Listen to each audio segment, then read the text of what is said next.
play the Deer Park girls and probably get whaled by the Wildcats. So there's athleticism happening all over Ohio and large parts of Indiana and Kentucky, but not in Cincinnati. There's about 35,000 school children in CPS that are not only not in school, and many thousands not connected, but also they can't play sports. And that's especially valuable to kids and when it comes to college scholarships and more.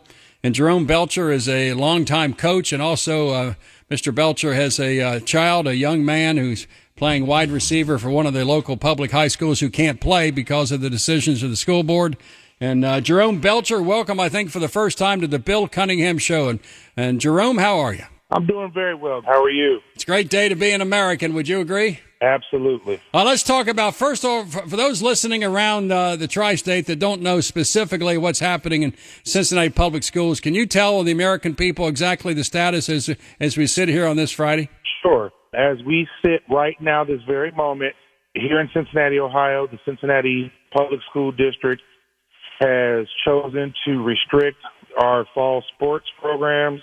In particular, and of main interest to myself and my son are the football programs. Just about every other team in the state has been, started their seasons, and Cincinnati Public, for whatever reason they've chosen, has not allowed that to happen for our kids, which can be very detrimental to especially the senior class for this year. So, as far as the benefits and the cost, I look at St. X is playing Elder.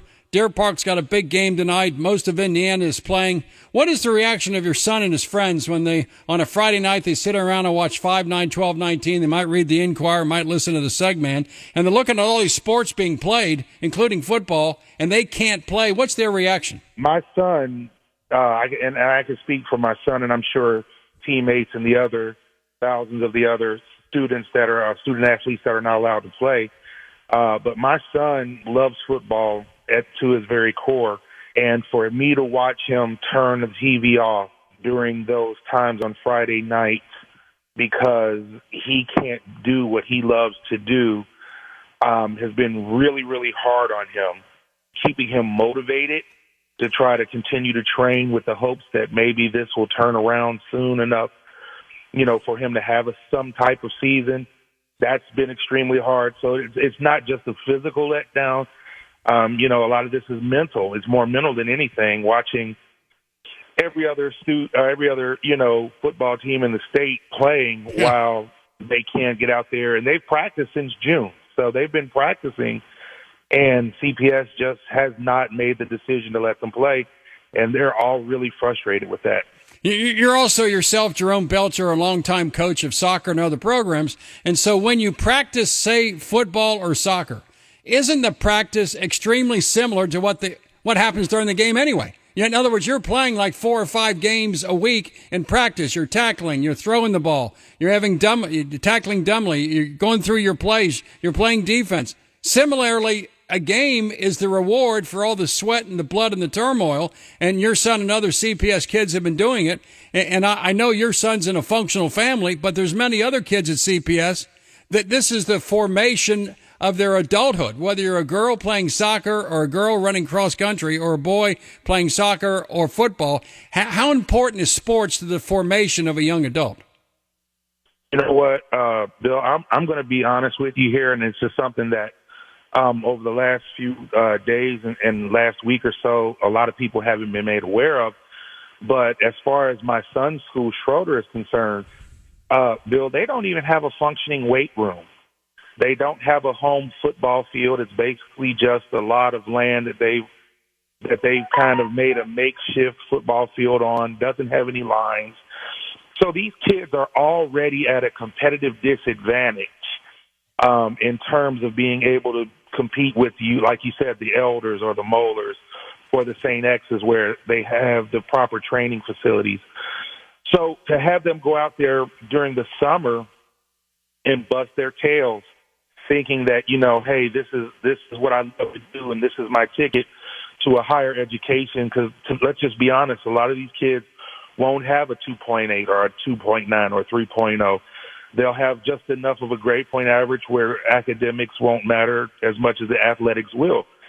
And as a coach, And as a 49-year-old man that still has coaches, those were the basis and the backbones for a lot of my development. And it is extremely crucial, I believe, to any young man or young lady's development. Anybody that's ever been coached has a profound attachment to their coaches well into their adult years, and some of those relationships exist even after high school and college. So to, at this point, jeopardize the children, these student athletes' opportunities to even have that, I believe, is the wrong choice. And I don't think there's any way that you can justify that at all. So, yeah, it's not good. You know, I've spoken to a couple school board members off the air, and they told me they're trying to protect the kids and protect the teachers from illness and death because of COVID-19. The school board members tell me, and most of them are left-wing liberal progressives who believe they have to take control of things and they have to make sure everybody is safe. And so I said to each of these school board members privately, well, how many school children at CPS, about 35,000, have actually died of COVID-19? Well, the answer is 0. And then I asked the question, how many have been hospitalized? The answer is, well, we have no knowledge of even one student being hospitalized. So I said, how great is the risk if after 6 to 7 months of this thing, with community spread and shut down society, shut down the businesses, you can't go to church, many times you can't go to work, you can't do the things that are normal and necessary. If after 6 to 8 months, not one child out of 35,000 isn't hospitalized, doesn't that tell you the threat is not great among the young? And then they jump onto the teachers and the staff. It's kind of difficult to tell a staff member, you got to put your life at risk to do your job. And I say to this school board member, well, for a long time, we had drive-through workers at McDonald's. We had cops and firefighters. We had EMS, all kind of essential personnel were reporting to work. They were going to hospitals. They were doing what they were doing. And this went on for many months. And I could give you another example, Jerome Belcher. We have in Ohio the daycare centers having the children therein of essential workers for the last 6 months. Their kids were in the daycare center. There were thousands of children of essential workers starting in March. By state order, allowed those children to go to daycare centers, and they kept the daycare centers open to handle the children of essential workers, quote unquote. Yeah, and you know how many of those essential workers in the daycare center got sick and died in Ohio? The answer is 0. And so right. I'm looking at this saying, I won't say it's much ado about nothing, because it is serious. If you're elderly or you have underlying conditions, it's a serious problem. But like polio attacked the young and not so much the old. And in this case, it attacks the old and not so much the young. And so there's a non-recognition of reality, and it's hurting the parties they're intending to help. Now, Jerome Belcher, is there some sense next week something's going to change? You know what? I would really hope so. I've been getting calls and texts from various coaches and athletic directors that are saying, they're hopeful that it will.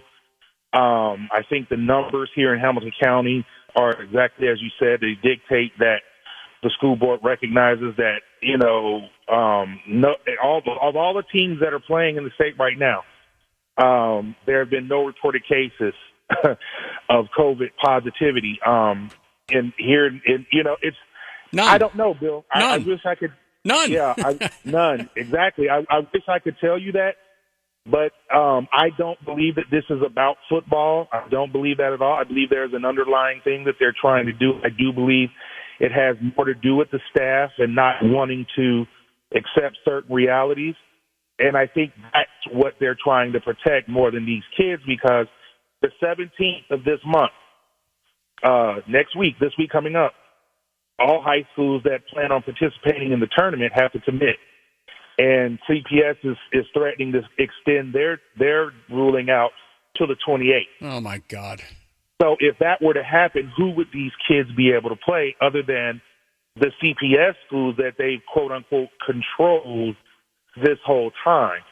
But that will also limit exposure to the college coaches that come to maybe some of these tournaments, recruiting, looking at the other teams.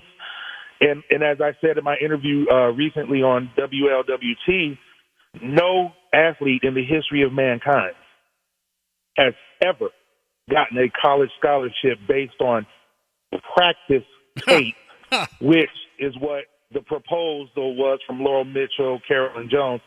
And the irony is, Carolyn Jones was an athlete. She was an athlete for 25 years, a coach, and she works in mental health. So if anyone in the world should know what this is doing to these athletes, it should be her, because she was all of the above.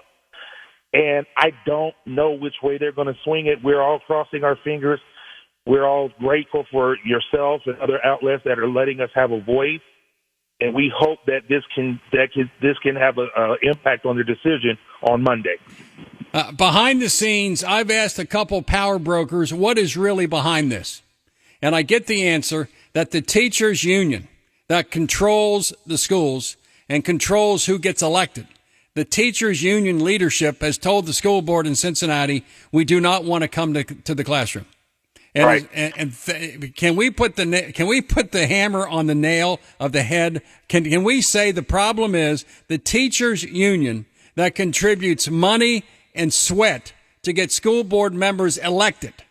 They're the ones determining whether athletes play, and the teachers union couldn't care less about Taft High School or Schroeder High School playing football or cross country or girls soccer.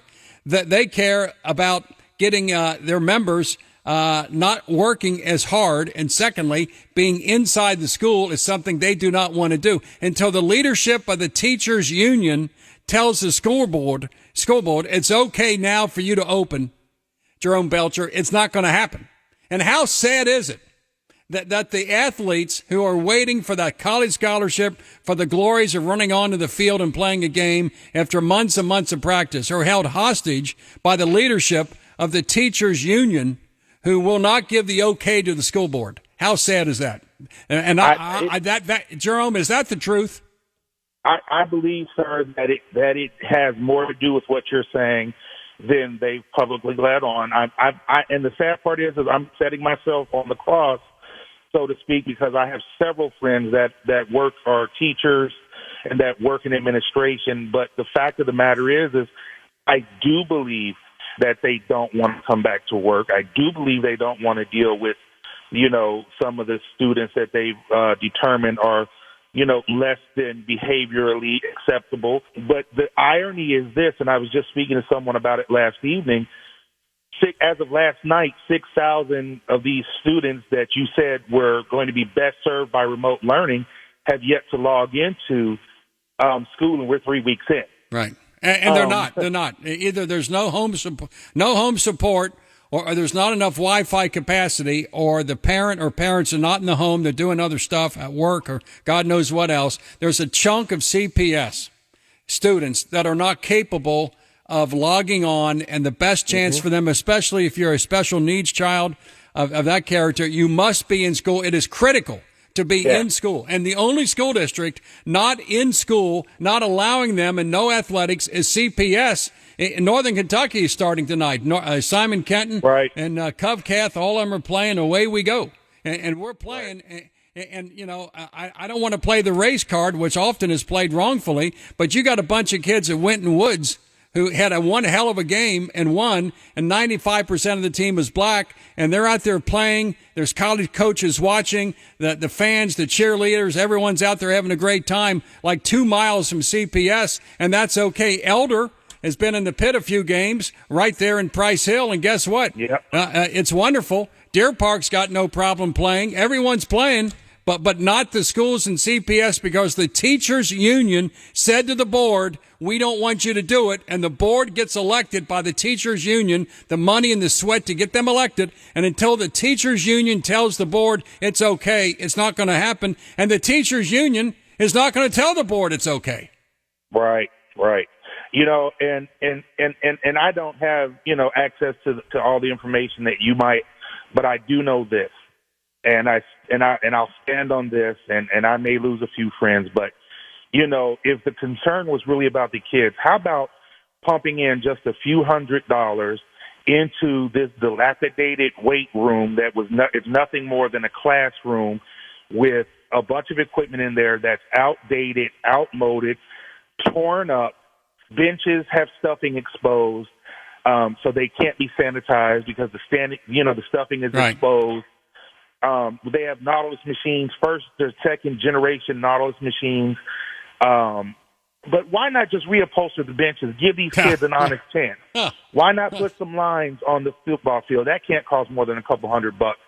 If you're really concerned about the overall development of the kids, it's not about football tape. It's not about connecting with one another, because rest assured, Facebook, Snapchat, Instagram, these kids are connected whether they're in school or not.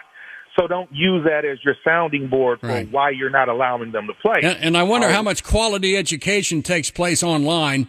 And that's why they can't do the standardized testing. They're seeking a waiver for that because kids are not learning online. A good chunk are not even online to learn. And some of the reasons to be in school, like in my case at Deer Park High School, I was a lost soul for a long time. And except for basketball, to get to college, I don't know where my life would have been if some coach named Tom Griswold and Jerry Wood had not put their arms around me and said, young man, you have talent. You're going to go to college. I don't know where the hell I would have been. And basketball was the vehicle to get me out of the circumstances in which I found myself to where I am today. And there's hundreds and thousands of kids in CPS similarly situated. They're going to be lost because of the teachers union and the school board. Well, Jerome Belcher, we got to go. And I think next week, another big meeting. We pray to God something good happens. But as a good father, thank you for coming on the Bill Cunningham Show. And I hope ultimately good things happen at CPS, but I have my doubts. But Jerome Belcher, coach and a parent, thank you very much. Thank you, sir. God bless you. Thank you. Jerome Belcher. So we'll see what happens next week. Until the teachers' unions tell the school board what to do, nothing happens. And the sacrifices of these kids mean nothing to getting reelected. Let's continue with more. Bill Cunningham, the great American. It's your home of the Reds. Maybe try to win a game tonight in St. Louis on News Radio 700 WLW. September 11th, 2001. Our nation was attacked. Freedom itself was attacked this morning. Our spirit was challenged